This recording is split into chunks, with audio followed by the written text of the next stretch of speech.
عزیز طلبہ و طالبات، السلام علیکم۔ FAFSC آئی کام کلاس فرسٹ ایئر اسلامیات لازمی باب نمبر 1 کے اہم ترین مختصر سوالات جوابات پر مبنی ویڈیو لیکچر پیش خدمت ہے۔ اس سے انشاءاللہ العزیز معروضی اور شارٹ کویشچنز دونوں سوالات کور ہو جائیں گے۔ تو چلیے شروع کرتے ہیں اللہ رب العزت کے بابرکت نام سے۔ عزیز طلبہ و طالبات، اگر آپ نے ابھی تک ہمارا چینل سبسکرائب نہیں کیا تو پلیز ابھی کیجئے اور ویڈیو کو لائک اور شیئر ضرور کر دیا کیجئے۔ سوال نمبر 1، رسالت محمدی صلی اللہ علیہ وآلہ وسلم کی 2 خصوصیات لکھیں۔ جواب: عمومیت۔ حضرت محمد صلی اللہ علیہ وآلہ وسلم کی رسالت قیامت تک تمام انسانوں کے لیے ہے۔ نمبر 2، کاملیت۔ رسول اکرم صلی اللہ علیہ وآلہ وسلم پر اللہ تعالیٰ کے دین کی تکمیل ہو گئی، اس لیے اب کسی دوسرے دین کی ضرورت نہیں۔ سوال نمبر 2، انسانی زندگی پر عقیدہ توحید کے 2 اثرات لکھیں۔ جواب: نمبر 1، عزت نفس۔ عقیدہ توحید انسان کو عزت نفس عطا کرتا ہے، وہ صرف اللہ تعالیٰ کے سامنے جھکتا ہے۔ نمبر 2، وسعت نظر۔ عقیدہ توحید کا قائل تنگ نظر نہیں ہوتا، اس عقیدے کی روشنی میں مومن کی محبت، ہمدردی اور خدمت عالمگیر ہو جاتی ہے۔ سوال نمبر 3، توحید کا مفہوم بیان کریں، لغوی اور اصطلاحی معنی بھی بیان کریں۔ جواب: توحید کے لغوی معنی ہے ایک ماننا، یکتا جاننا۔ دین کی اصطلاح میں اس سے مراد یہ ہے کہ سب سے برتر و اعلیٰ اور ساری کائنات کی خالق و مالک ہستی کے واحد و یکتا ہونے پر ایمان لانا اور صرف اسی کو عبادت کے لائق سمجھنا۔ سوال نمبر 4، عقائد اسلامی میں سب سے پہلا عقیدہ بیان کریں۔ جواب: عقائد اسلامی میں سب سے پہلا عقیدہ توحید ہے، یعنی اللہ تعالیٰ کے واحد و یکتا ہونے پر یقین رکھنا اور صرف اسی کو عبادت کے لائق سمجھنا۔ سوال نمبر 5، شرک کی 3 قسمیں بیان کریں۔ جواب: نمبر 1، ذات میں شرک۔ نمبر 2، صفات میں شرک۔ اور نمبر 3، صفات کے تقاضوں میں شرک۔ سوال نمبر 6، شرک کے لغوی معنی کیا ہیں؟ جواب: شرک کے لغوی معنی حصہ داری اور ساجے پن کے ہیں، یعنی اللہ تعالیٰ کی ذات، صفات اور عبادات میں کسی شخص کو شریک ٹھہرانا۔ سوال نمبر 7، آخرت کے معنی کیا ہیں؟ جواب: آخرت کا معنی ہے بعد میں آنے والی چیز یا دور کی چیز۔ اصطلاحی طور پر انسان مرنے کے بعد ختم نہیں ہوگا، بلکہ اسے دوبارہ زندہ کیا جائے گا اور دنیاوی اعمال کا حساب اور سزا یا جزا ہوگی، اسے آخرت کہتے ہیں۔ سوال نمبر 8، توحید کے بارے میں 2 دلائل پیش کریں۔ جواب: وَإِلَٰهُكُمْ إِلَٰهٌ وَاحِدٌ، اور تمہارا معبود ایک ہی معبود ہے۔ نمبر 2، قُلْ هُوَ اللَّهُ أَحَدٌ، آپ کہہ دیں وہ اللہ ایک ہے۔ سوال نمبر 9، نبی کا مفہوم بیان کریں۔ جواب: نبی کا لغوی معنی ہے خبر دینے والا، جبکہ دینی اصطلاح میں نبی وہ عظیم انسان ہوتا ہے جسے اللہ تعالیٰ مخلوق تک اپنا پیغام پہنچانے کے لیے چن لیتا ہے اور اس کی طرف وحی کا نزول ہوتا ہے۔ سوال نمبر 10، خاتم النبیین سے کیا مراد ہے؟ جواب: خاتم النبیین سے مراد ہے نبیوں پر مہر لگانے والا، یعنی سب انبیاء کے آخر میں آنے والا نبی۔ اس سے مراد حضرت محمد صلی اللہ علیہ وآلہ وسلم ہیں۔ سوال نمبر 11، فرشتوں کے 2 فرائض بیان کریں۔ جواب: عبادات و اطاعت۔ فرشتے معصوم ہوتے ہیں، وہ ہر وقت عبادات و اطاعت میں مصروف رہتے ہیں۔ نمبر 2، وحی لانا۔ بعض فرشتے اللہ تعالیٰ کا پیغام نبی تک پہنچاتے ہیں۔ سوال نمبر 12، عقیدہ آخرت کے 2 اثرات لکھیں۔ جواب: نمبر 1، صبر و تحمل۔ عقیدہ آخرت سے انسان کے دل میں صبر و تحمل کا جذبہ پیدا ہوتا ہے۔ نمبر 2، احساس ذمہ داری۔ عقیدہ آخرت کی بدولت انسان اپنی ذمہ داریاں اور فرائض پوری دیانتداری سے سر انجام دیتا ہے۔ سوال نمبر 13 اور سوال نمبر 14 ایک ہی ہے۔ سورہ اخلاص کا ترجمہ تحریر کریں اور سوال نمبر 14 ہے توحید کے بارے میں کسی ایک آیت کا ترجمہ لکھیے۔ دونوں سوالات کا جواب یہ ہے ترجمہ، آپ کہہ دیجئے کہ وہ اللہ ایک ہے، اللہ بے نیاز ہے، نہ اس کی کوئی اولاد ہے، نہ وہ کسی کی اولاد ہے، اور نہ کوئی اس کا ہمسر ہے، یعنی اور نہ کوئی اس کے برابر کا ہے۔ سوال نمبر 15، عقیدہ کے لغوی اور اصطلاحی معنی کیا ہیں؟ عقیدہ کے لغوی معنی ہیں گرہ لگائی ہوئی یا باندھی ہوئی چیز، جبکہ اصطلاحاً انسان کے پختہ اور اٹل نظریے کو عقیدہ کہا جاتا ہے۔ سوال نمبر 16، اسلامی اصطلاح میں رسول کس کو کہا جاتا ہے؟ جواب، اسلامی اصطلاح میں اللہ کے اس برگزیدہ بندے کو رسول کہتے ہیں جو اللہ کا پیغام اس کی مخلوق تک پہنچاتا ہے اور اس کی طرف وحی نازل ہوتی ہے۔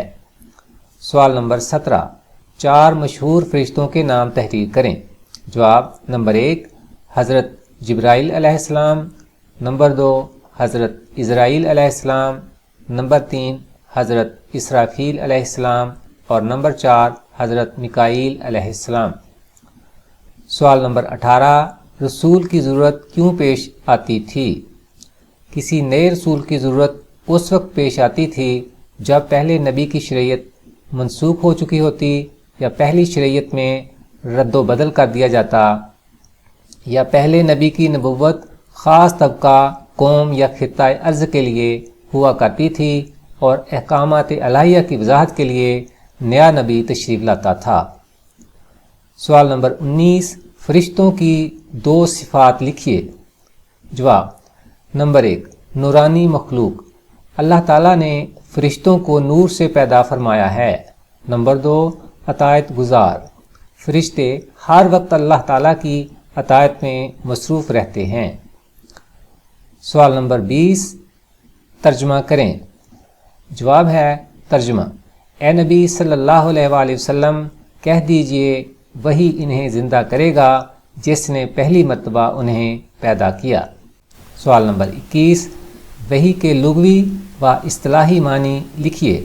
جواب، وحی کے لغوی معنی ہیں چپکے سے دل میں کوئی بات ڈال دینا یا اشارہ کرنا، جبکہ دینی اصطلاح میں وحی سے مراد اللہ تعالیٰ کا وہ پیغام ہے جو اس نے اپنے کسی رسول یا پیغمبر کی طرف فرشتے کے ذریعے نازل کیا ہو۔ سوال نمبر 22، لفظ آخرت کے معنی اور اس کا متضاد لفظ بیان کریں۔ جواب، آخرت کے لغوی معنی بعد میں ہونے والی چیز اور اس کا متضاد لفظ دنیا ہے جس کے معنی قریب کی چیز کے ہیں۔ سوال نمبر 23، جملہ آسمانی کتب میں کون سی بنیادی تعلیمات مشترک تھیں؟ جملہ الہامی کتب یعنی تمام الہامی کتب میں دین کی بنیادی باتیں مشترک تھیں، جیسے اللہ تعالیٰ کی توحید و عبادت، اس کی صفات کاملہ، رسالت، یوم آخرت پر ایمان اور اعمال کی جزا و سزا کا تصور۔ سوال نمبر 24، رسول اور نبی میں کیا فرق ہے؟ جواب، رسول کا لغوی معنی ہے پیغام پہنچانے والا۔ رسول اس نبی کو کہتے ہیں جو نئی شریعت لے کر دنیا میں آتا ہے اور مخلوق خدا تک پیغام الہی پہنچاتا ہے۔ نبی کا لغوی معنی ہے خبر دینے والا۔ نبی وہ عظیم انسان ہوتا ہے جسے اللہ تعالیٰ مخلوق تک پیغام پہنچانے کے لیے چن لیتا ہے، مگر وہ کوئی نئی شریعت یا کتاب لے کر نہیں آتا۔ سوال نمبر 25، عقیدہ اور عمل کی مثال بیان کریں۔ جواب، عقیدہ کی مثال ایک بیج جیسی ہے اور عمل اس بیج سے اگنے والا پودا۔ ظاہر ہے کہ پودے میں وہی خصوصیات ہوں گی جو بیج میں پوشیدہ ہیں۔ سوال نمبر 26، انبیاء کرام علیہ السلام نے اپنی تبلیغ کا آغاز کس سے کیا؟ جواب، تمام انبیاء کرام علیہ السلام نے اپنی تبلیغ کا آغاز عقائد کی اصلاح سے کیا، لوگوں کو شرک سے منع کیا اور توحید کا درس دیا۔ سوال نمبر 27، صفات باری تعالیٰ میں یکتائی کا مفہوم کیا ہے؟ جواب، صفات باری تعالیٰ کی یکتائی کا مفہوم یہ ہے کہ اللہ تعالیٰ ایسی صفات کاملہ کا مالک ہے جو کسی اور فرد میں نہیں۔ وہ اپنے علم، ارادہ اور سماعت و بصارت میں یکتا اور بے مثل ہے۔ سوال نمبر 28، منعم حقیقی کسے کہا جاتا ہے؟ جواب، منعم حقیقی کا معنی ہے حقیقت میں نعمتیں دینے والا۔ اس سے مراد اللہ تعالیٰ کی ذات ہے، لہٰذا اللہ تعالیٰ کو منعم حقیقی سمجھا جائے اور خلوص دل سے اس کا شکر بجا لایا جائے۔ شکر صرف زبان سے ہی نہیں بلکہ اس کی حقیقی صورت یہ ہے کہ انسان اپنی عبادت اور بندگی کا رخ صرف اللہ تعالیٰ کی ذات کی طرف پھیر دے اور غیر اللہ کی عبادت و بندگی کا اپنی عملی زندگی میں شائبہ تک نہ رہنے دے۔ سوال نمبر 29، پہلے اور آخری نبی کا نام لکھیں۔ جواب، سب سے پہلے نبی حضرت آدم علیہ السلام ہیں اور سب سے آخری نبی حضرت محمد صلی اللہ علیہ وآلہ وسلم ہیں۔ سوال نمبر 30، کوئی سے دو بنیادی عقائد بیان کریں۔ جواب، نمبر 1، توحید، اللہ تعالیٰ کے واحد و یکتا ہونے پر ایمان لانا، اس کے سوا کسی کو عبادت کے لائق نہ سمجھنا۔ نمبر 2، رسالت، تمام رسولوں پر ایمان لانا، خصوصاً رسالت محمدی صلی اللہ علیہ وآلہ وسلم پر یقین رکھنا۔ سوال نمبر 31، منکرین آخرت کے شبہات لکھیں۔ جواب، منکرین آخرت کے شبہات مندرجہ ذیل ہیں۔ نمبر 1، جب ہم زمین میں نیست و نابود ہو جائیں گے تو کیا ہمارا نیا جنم ہوگا؟ نمبر 2، گسیدہ ہڈیوں کو کون زندہ کرے گا؟ اور نمبر 3، ہمارے لیے تو صرف دنیا کی زندگی ہے۔ سوال نمبر 32، کون سا گناہ ظلم عظیم ہے؟ جواب، اللہ تعالیٰ کا ارشاد ہے، ان الشرک لظلم عظیم۔ ترجمہ، بے شک شرک بہت بھاری ظلم ہے، یا بے شک شرک سب سے بڑا ظلم ہے۔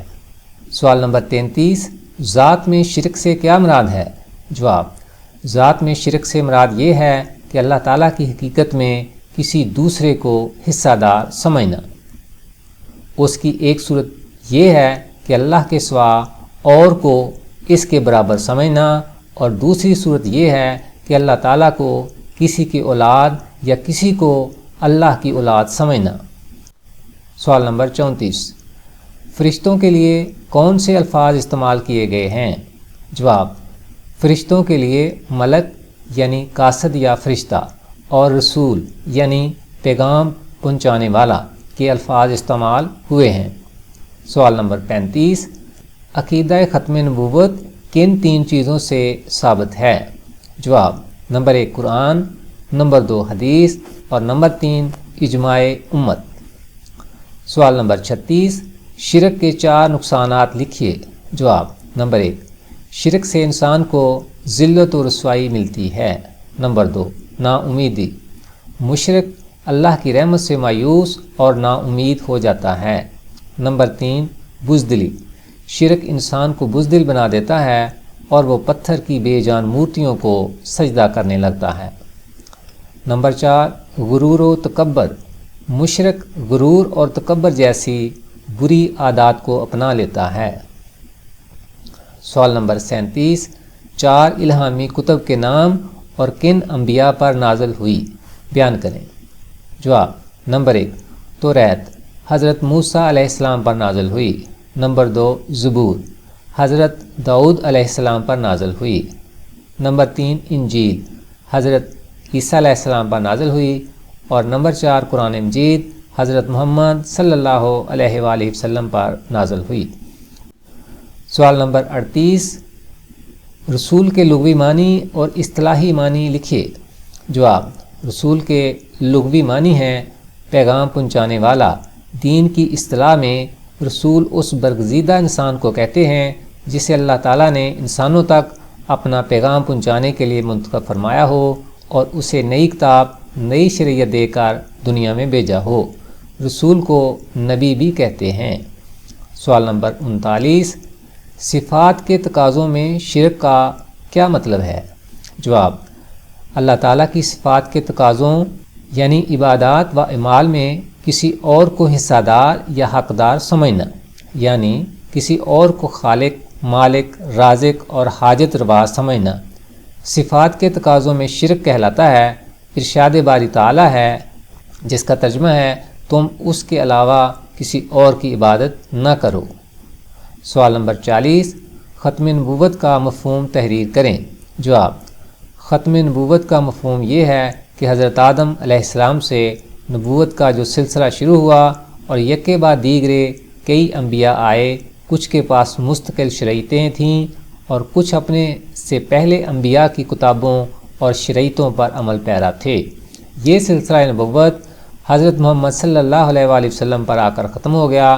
آپ اللہ کے آخری نبی ہیں، آپ پر دین کی تکمیل ہو گئی، اب قیامت تک کوئی اور نبی نہیں آئے گا۔ سوال نمبر 41، شرک کی مذمت میں آیت قرآنی کا ترجمہ کیجیے۔ جواب ہے ان شرک لظلم عظیم، بے شک شرک باری ظلم ہے۔ جی ڈیئر اسٹوڈنٹس، اس کے ساتھ ہی ہمارا یہ لیکچر اپنے اختتام کو پہنچا۔ انشاءاللہ اس چیپٹر یعنی باب نمبر 1 کے دوسرے لیکچر کے ساتھ ایک بار پھر حاضر ہوں گے۔ تب تک فی امان اللہ، السلام علیکم ورحمۃ اللہ۔